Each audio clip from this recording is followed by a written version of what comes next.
आज हम पढ़ने जा रहे हैं एक बहुत ही इमोशनल और meaningful chapter the last lesson by Alphonse Daudet. इस चैप्टर में एक छोटे लड़के फ्रेंच की कहानी है जो एक ऐसे दिन स्कूल जाता है जब उसे पता चलता है कि यह उसकी फ्रेंच भाषा की आखिरी क्लास है। कहानी हमें बहुत ही मार्मिक तरीके से बताती है कि अपनी भाषा और कल्चर की कितनी बड़ी इंपॉर्टेंस होती है और अक्सर हम उसकी वैल्यू तब समझते हैं जब उसे खोने का डर सामने आता है। इस लेसन के माध्यम से ऑथर हमें लैंग्वेज लव, पेट्रोटिज्म और टाइम की वैल्यू का बहुत गहरा मैसेज देते हैं। तो चलिए शुरू करते हैं इस चैप्टर को आसान भाषा में। लिखा है, I started for school very let that morning and was in great dread of a scolding, especially because M. Hamel had said that he would question us on participles, and I did not know the first word about them.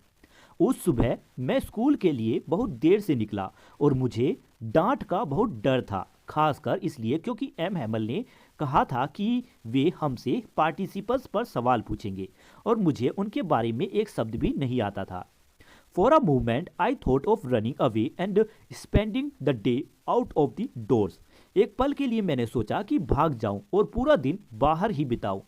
It was so warm, so bright. मौसम बहुत गर्म और बहुत उज्जवल था।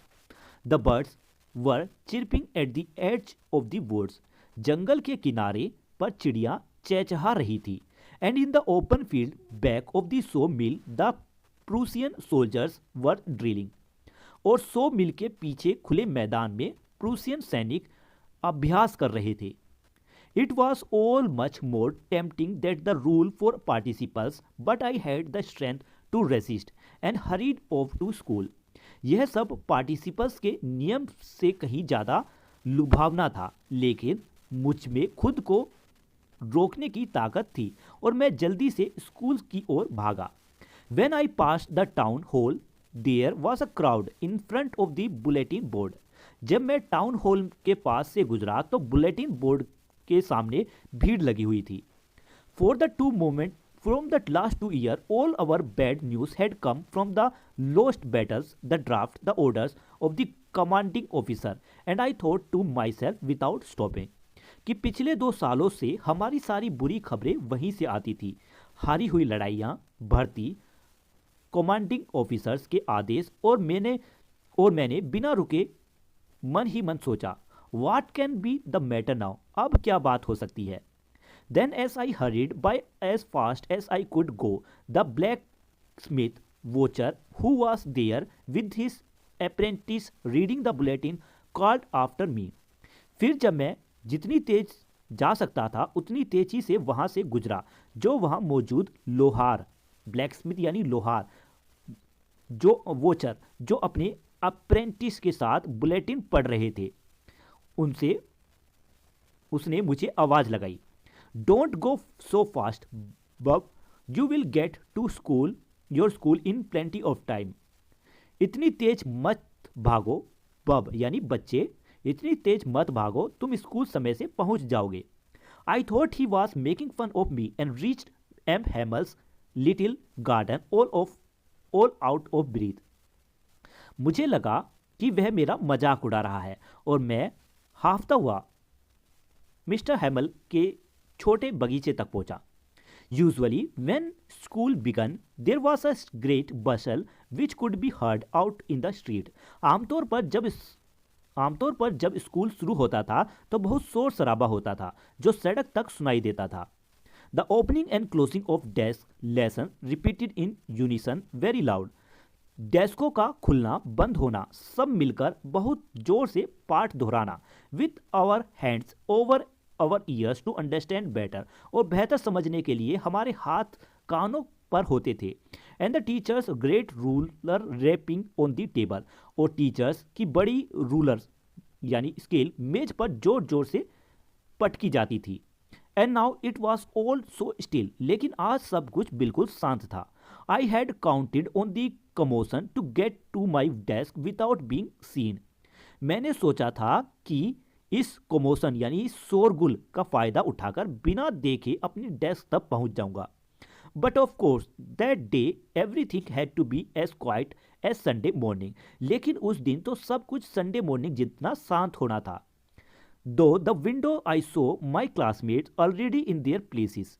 खिड़की से मैंने अपने क्लासमेट्स को देखा जो पहले से अपनी जगहों पर बैठे थे। And mister हैमल walking up and down with his terrible iron ruler under his arm. और टीचर हैमल अपने भयानक आयरन रूलर वाली स्केल को अपने बाहों के नीचे दबाए आगे पीछे टहल रहे थे। I had to open the door and go in before everybody. मुझे दरवाजा खोलकर सबके सामने अंदर जाना पड़ा। You can imagine how I blushed and how frightened I was. आप सोच सकती हैं कि मैं कितना शर्म से लाल हो गया था और कितना डर गया था। But nothing happened. Mister हैमल so me and said very kindly. लेकिन कुछ नहीं हुआ। एम हैमल ने मुझे यानी टीचर हैमल ने मुझे देखा और बहुत काइंडली कहा, go to your place quickly little Franz, we were beginning without you. जल्दी अपनी जगह पर जाओ छोटे फ्रेंड्स, हम तुम्हारे बिना शुरू कर रहे थे। आई jumped over the bench and set down at my desk. मैं बेंच के ऊपर से कूदकर अपनी डेस्क पर जाकर बैठ गया। Not till then when I had got a little over my fright did I see that our teacher had on his beautiful green coat, his frilled shirt and the little black silk cap, all embroidered, that he never wore except on inspection and prize day. तभी जब मेरा डर थोड़ा कम हुआ, मैंने देखा कि हमारे टीचर ने अपना सुंदर ग्रीन कोट, फ्रिल्ड शर्ट और छोटी काली सिल्क कैप पहनी रखी थी जो एम्ब्रॉयडर्ड यानी कढ़ाईदार थी और जिसे वे केवल इंस्पेक्शन और प्राइस डे पर ही पहनते थे। Besides the whole school seems so strange and solemn. इसके अलावा पूरा स्कूल बहुत अजीब और गंभीर लग रहा था। But the thing that surprise me most was to see on the back benches that was always empty, the village people sitting quietly like ourselves. लेकिन मुझे सबसे ज़्यादा आश्चर्य इस बात पर हुआ कि पीछे की बेंचेस जो हमेशा खाली रहती थी, वहाँ गांव के लोग भी हमारी तरह चुपचाप बैठे थे। Old Hauser with his 3 cornered hat, the former mayor, the former postmaster and several other besides. बूढ़े हाउसर अपने 3 कोने वाली टोपी के साथ, पुराने मेयर, पुराने पोस्टमास्टर और कई दूसरे लोग भी वहां थे। Everybody looked sad. सब लोग उदास दिख रहे थे। And Hauser had brought an old primer thumbed at the edge and he held it open on his knees with his great spectacles lying across the pages. और हाउसर एक पुरानी primary किताब लाया था जिसके किनारे घिसे हुए थे और वह उसे अपने घुटनों पर खोलकर पकड़े था। उसके बड़े चश्मे पन्नों पर रखे थे। While I was wondering about it all, M. Hamel mounted his chair and in the same grave and gentle tone which he had used to me said. जब मैं यह सब सोच ही रहा था तो एम हैमल अपनी कुर्सी पर चढ़े और उसी गंभीर और कोमल आवाज में जिससे उन्होंने मुझसे बात की थी उस आवाज में बोले, my children, this is the last lesson I shell give you. मेरे बच्चों, यह आखिरी पाठ है जो मैं तुम्हें पढ़ाऊंगा। The order had come from Berlin to teach only German in the schools of Alsace and Lorraine. Berlin शहर से आदेश आया है कि एल्सेस और लोरेन के स्कूलों में केवल जर्मन पढ़ाई जाएगी। The new master comes tomorrow. नया टीचर कल आ रहा है। This is your last French lesson. यह तुम्हारी आखिरी फ्रेंच की क्लास है। I want to give you to be very attentive. मैं चाहता हूं कि तुम बहुत ध्यान से पढ़ो। What a thunderclap this words were to me. यह शब्द मेरे लिए बिजली गिरने जैसे थे। Oh the wretch, that was what they had put up at the town hall. ओह दुष्ट लोग, यही बात उन्होंने टाउन हॉल पर लगाई थी। बाई लास्ट फ्रेंच लेसन, मेरी आखिरी फ्रेंच की class. Why I hardly knew how to write. अरे मुझे तो ठीक से लिखना भी नहीं आता था। ये कौन कह रहा है यहाँ पर? ये फ्रेंच कह रहा है कि why I heard knew how to write, अरे मुझे तो ठीक से लिखना भी नहीं आता था। I should never learn any more, मैं अब कभी और नहीं सीख पाऊंगा। I must stop there then, ये मुझे यही रुक जाना होगा, तो मुझे यहीं पर रुक जाना होगा। Oh how sorry I was for not learning my lesson, for seeking birds eggs और गोइंग स्लाइडिंग ऑन दी सार। ओह मुझे कितना पछतावा हो रहा था कि मैंने अपने लेसन नहीं सीखे और चिड़ियों के अंडे ढूंढने या सार पर फिसलने फिसलने चला जाता था।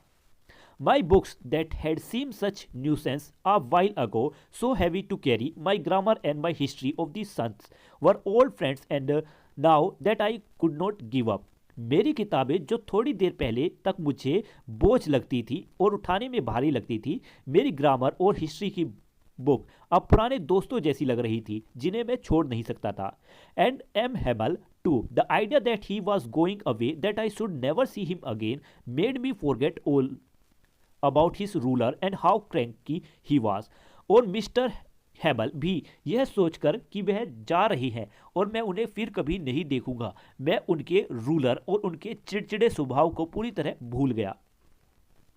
Poor man, I was in honour of this last lesson that he put on his fine Sunday clothes. बेचारे व्यक्ति, इसी आखिरी लेसन के सम्मान में उन्होंने अपने अच्छे संडे क्लोथ्स पहने थे। And now I understood why the old man of the village were sitting there in the back of the room. और अब मैं समझ गया कि गांव के बूढ़े लोग कमरे के पीछे क्यों बैठे थे।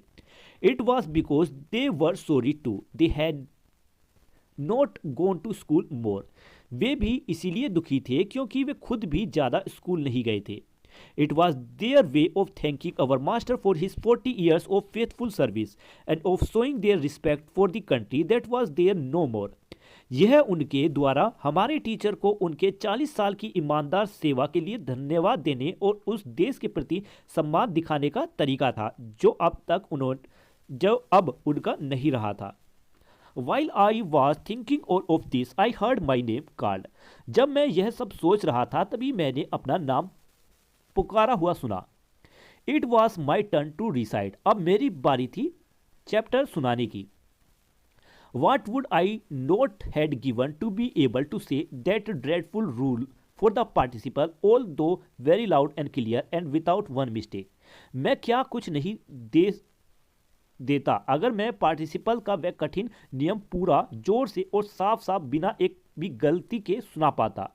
But I got mixed up on the first word and stood there holding on to my desk, my heart beating and not daring to look up. लेकिन मैं पहले ही वर्ड में उलझ गया और वही खड़ा रह गया अपनी डेस्क पकड़े हुए। मेरा दिल जोर जोर से धड़क रहा था और मैं ऊपर देखने की हिम्मत नहीं कर पा रहा था। आई हर्ड एम हेमल से टू मी, मैंने एम हेमल को मुझसे कहते हुए सुना। एम हेमल ने मुझसे कहा, I would not scold you, little friends. You must feel bad enough. Teacher ने मुझसे कहा कि मैं तुम्हें नहीं डांटूंगा, छोटे फ्रेंड्स, तुम्हें वैसे ही काफ़ी बुरा लग रहा होगा। See how it is. देखो हालात कैसे हैं। Every day we have said to ourselves, वाह I have plenty of time. I will learn it tomorrow. कि हर दिन हम अपने आप से कहते रहे, अरे मेरे पास तो बहुत समय है, मैं इसे कल सीख लूँगा। And now you see where we have come out. और अब तुम देख रहे हो कि हम कहाँ पहुँच गए हैं, इसका परिणाम क्या हुआ है। That's the great trouble with Alsace, she puts off learning till the to morning. यही एल्सेक की सबसे बड़ी परेशानी है, वह पढ़ाई को कल पर टालता है।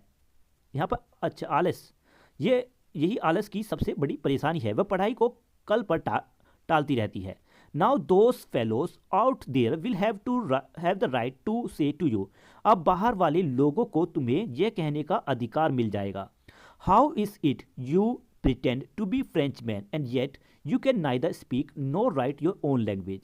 यह कैसे है कि तुम अपने आप को फ्रेंच कहते हो और फिर भी अपनी ही भाषा ना ठीक से बोल सकते हो ना लिख सकते हो।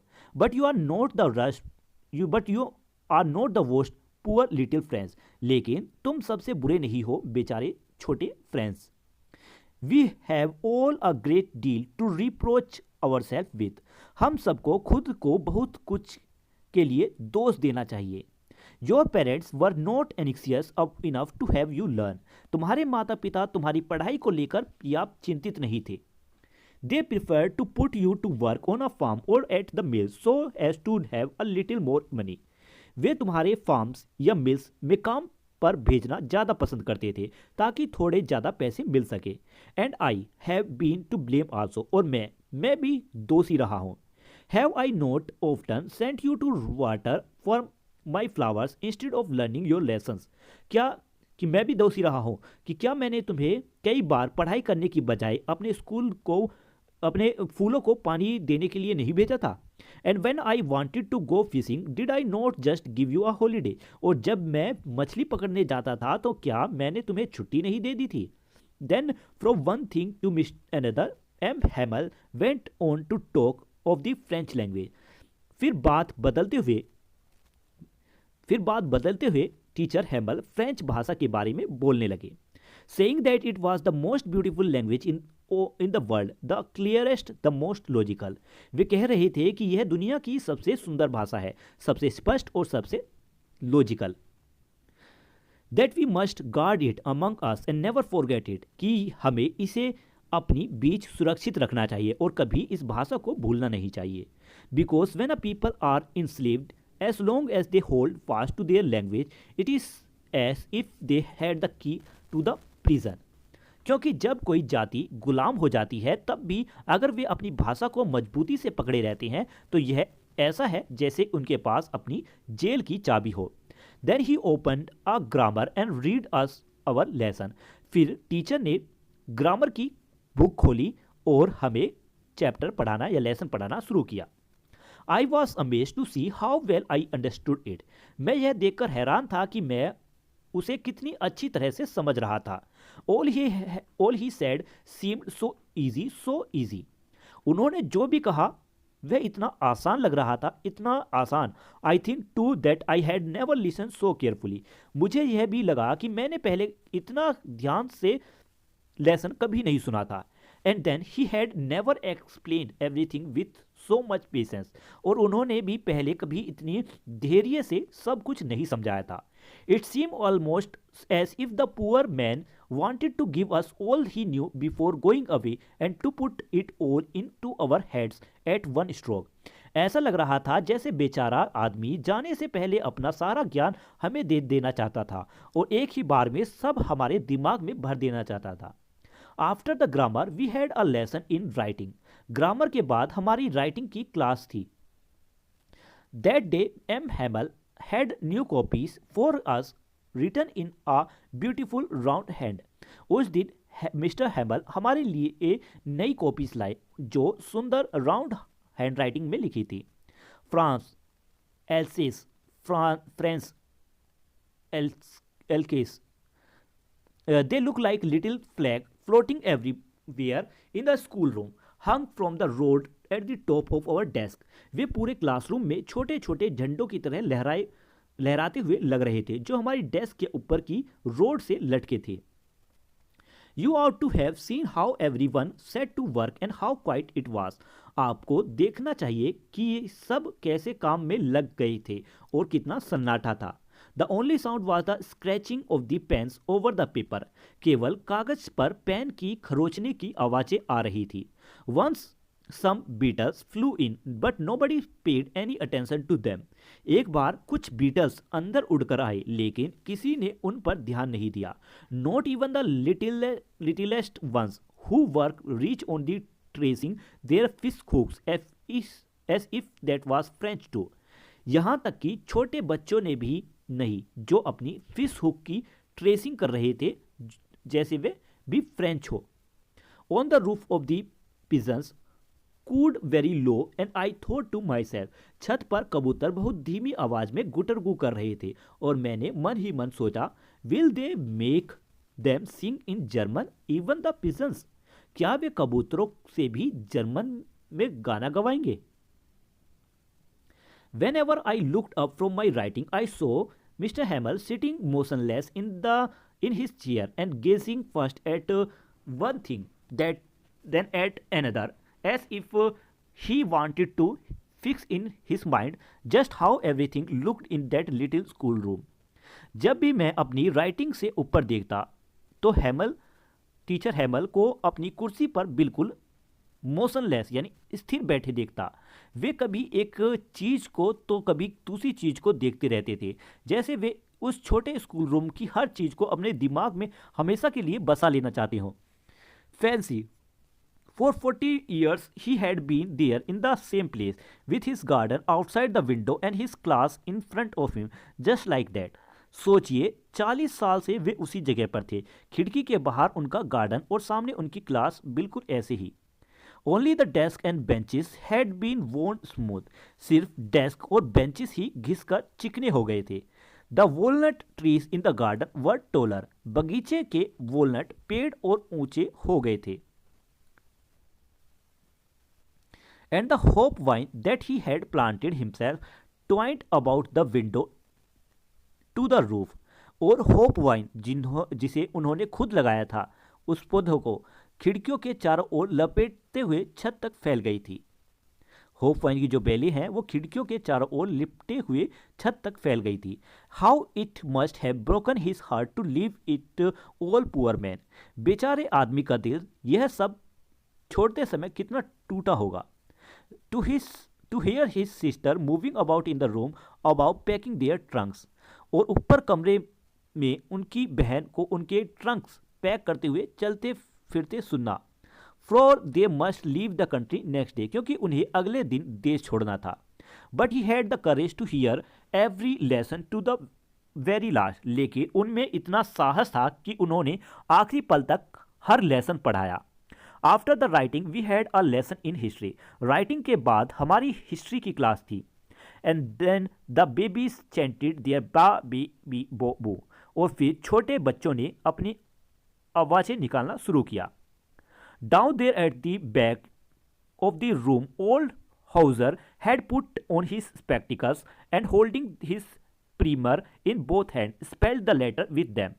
वहाँ कमरे के पीछे बूढ़े हाउजर ने अपना चश्मा पहन लिया था और प्राइमर के दोनों हाथों में पकड़कर क्लास वर्ड्स को स्पेलिंग करके पढ़ा रहे थे।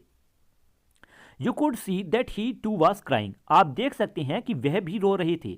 His voice tremble with emotion, क्योंकि उनकी आवाज भावनाओं से कांप रही थी। And it was so funny to hear him that we all wanted to laugh and cry. और उन्हें सुनना इतना अजीब था कि हमारा मन हंसने और रोना दोनों का कर रहा था।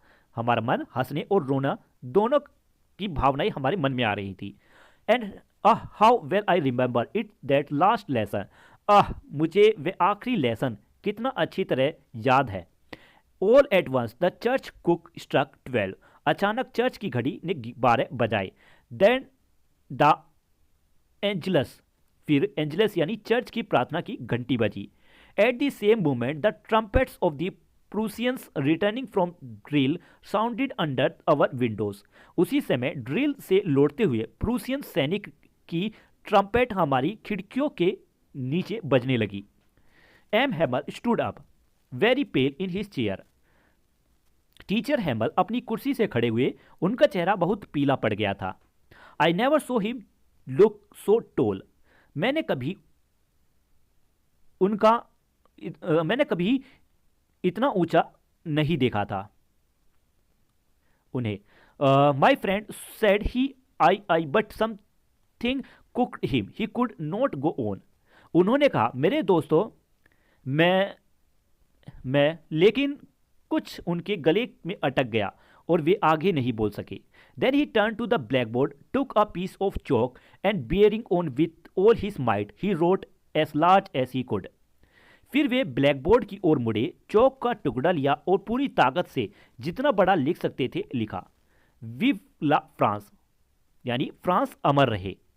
Then he stopped and leaned his head against the wall and without a word he made a gesture to us with his hand.